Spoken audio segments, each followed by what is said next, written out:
Perkenalkan, nama saya Yulenta Jun dengan NIM 202172006. Pada video ini saya buat untuk memenuhi UTS Manajemen Pendidikan dengan tema Sistem Pendidikan Nasional. Yang pertama, manusia dan pendidikan.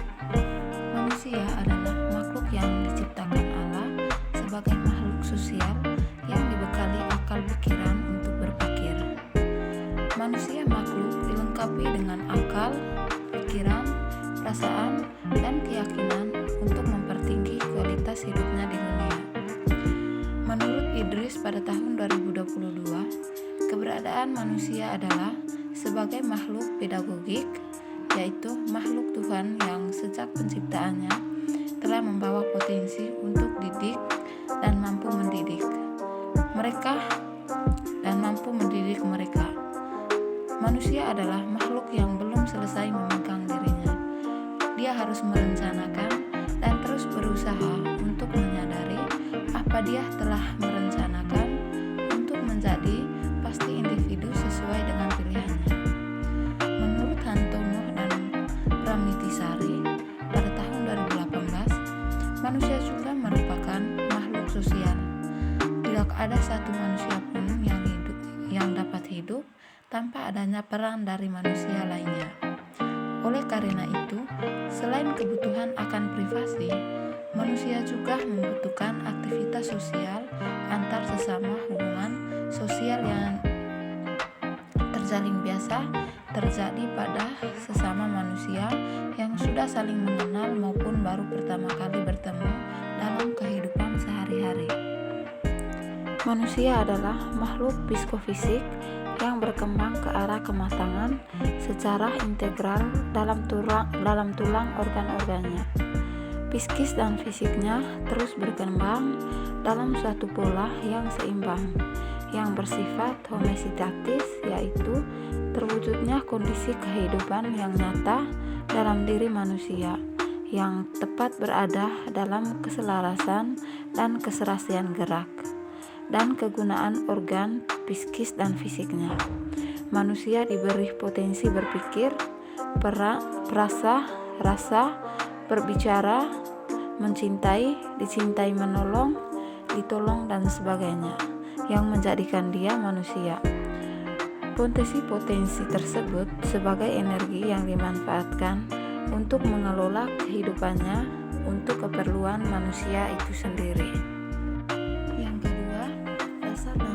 Pendidikan nasional. Dalam pendidikan yang tercantum di Undang-Undang Nomor 20 Tahun 2003 tentang Sistem Pendidikan Nasional dalam Pasal 2 yang menyatakan pendidikan nasional berdasarkan Pancasila dan Undang-Undang Dasar Negara Republik Indonesia tahun 1945. Sistem pendidikan nasional telah mengatur jalur sesuai dengan Pancasila dan Undang-Undang Negara supaya pendidikan dapat terwujud. Pelaksanaan sistem pendidikan negara telah menetapkan Undang-Undang Nomor 20 Tahun 2003 tentang Sistem Pendidikan Nasional dalam Pasal 3, yang dimana dalam pasal ini menyatakan pendidikan nasional berfungsi mengembangkan pendidikan nasional, membentuk watak serta peradaban bangsa yang bermartabat dalam rangka mencerdaskan kehidupan bangsa dengan tujuan untuk berkembangnya potensi peserta didik agar menjadi manusia yang beriman dan bertakwa kepada Tuhan Yang Maha Esa, berakhlak mulia, sehat, berilmu, kreatif, mandiri, dan menjadi warga negara yang demokratis serta bertanggung jawab.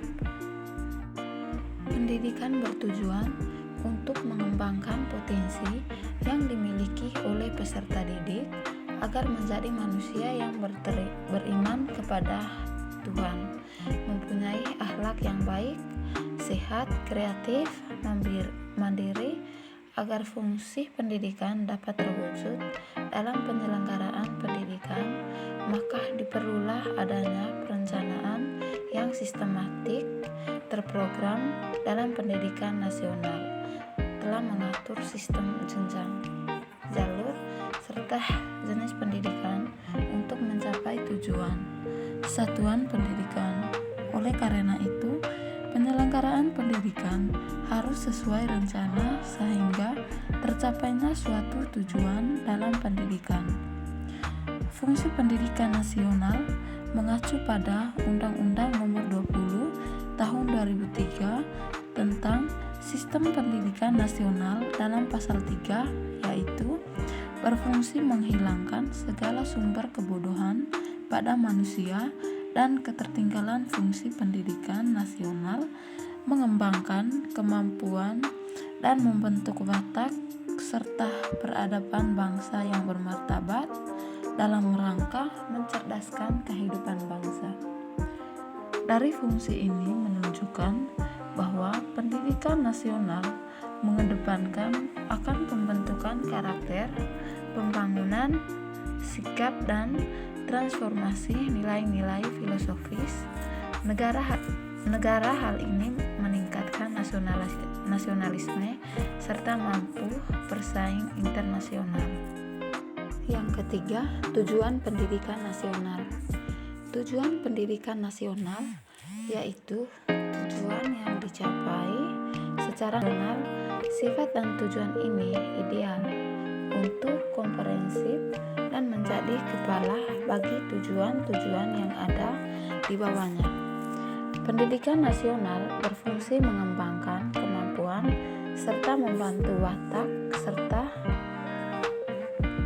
tujuan dalam pendidikan nasional untuk meningkatkan kualitas manusia, yaitu manusia yang beriman dan bertakwa kepada Allah yang Maha Kuasa, berbudi tinggi, kreatif, terampil, maju, tangguh, dan pendidikan membutuhkan jiwa yang patriotik, mencintai rasa cinta tanah air, meningkatkan semangat kebangsaan, kesetiaan sosial, serta kesadaran bangsa, dan menghargai para pejuang.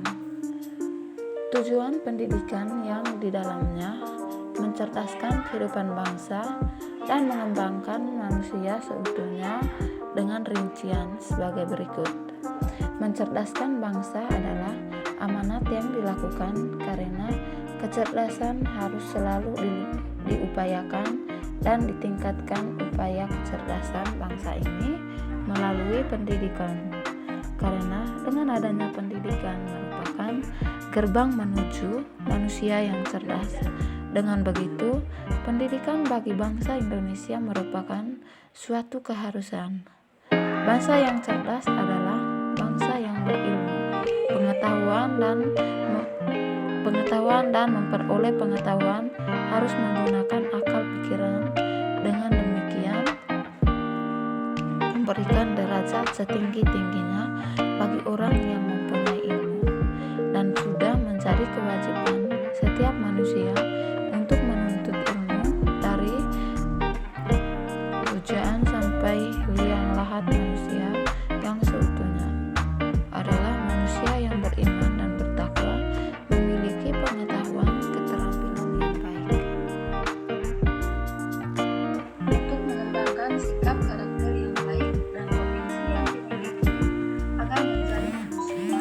Diharapkan pendidikan yaitu yang pertama, manusia takwa. Takwa adalah sikap positif yang berkaitan dengan mental seseorang berupa waspada dan penguasaan diri sehingga dapat melaksanakan perintah dari Tuhan dan meninggalkan segala larangan. Takwa merupakan pemeliharaan diri sendiri, namun tidak perlu pemeliharaan terhadap apa yang tidak ditakuti. Karena pada dasarnya yang perlu ia takuti hanya kepada Tuhan.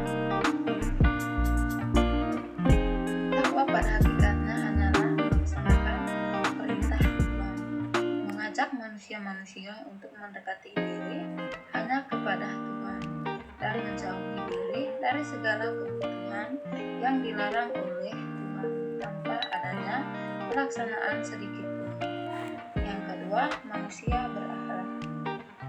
Berakhlak merupakan perilaku yang terlihat sangat jelas dalam kehidupan, baik menggunakan kata-kata ataupun dengan perbuatan-perbuatan yang dapat memotivasi oleh dorongan karena Allah.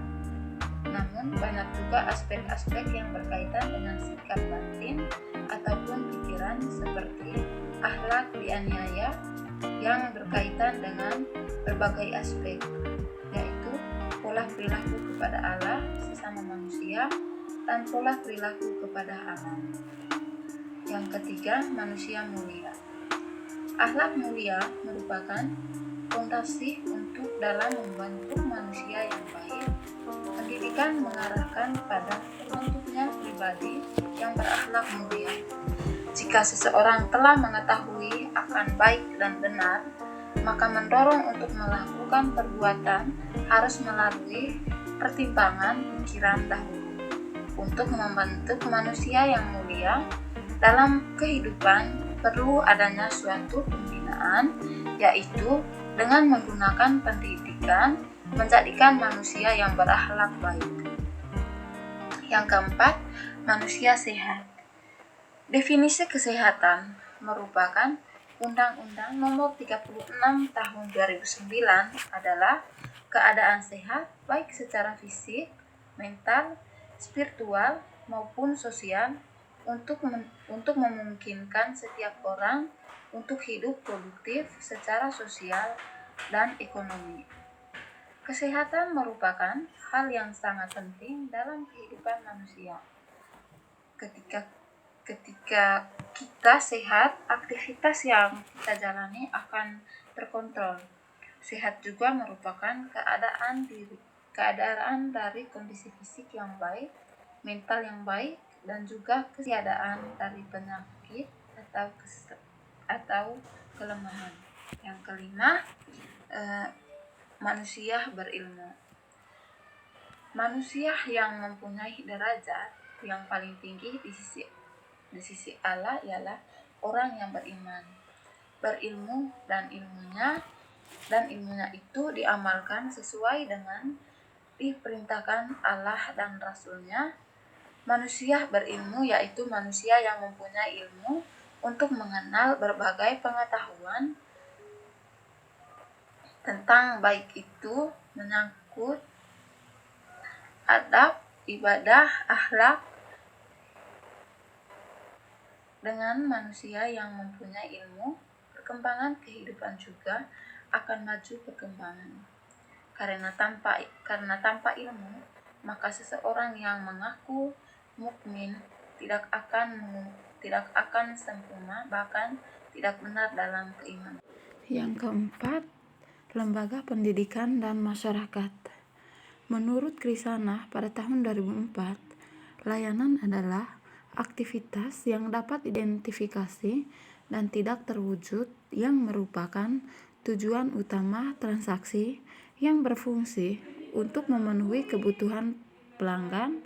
Kualitas layanan adalah kemampuan organisasi untuk memenuhi atau melampaui harapan pelanggan. Dalam artian bahwa lembaga merupakan suatu wadah atau melayani masyarakat dalam mewujudkan tujuan yang ingin dicapai dalam memenuhi kebutuhan seseorang menjadi lebih baik. Lembaga merupakan badan atau organisasi dalam Kamus Besar Bahasa Indonesia. Disebutkan bahwa lembaga adalah badan atau organisasi yang bertujuan melakukan suatu penyelidikan keilmuan dan melakukan suatu usaha yang dapat mengubah seseorang. Lembaga pendidikan merupakan salah satu pemikul tanggung jawab pendidikan kepada peserta didik sesuai dengan misi atau tujuan badan tersebut.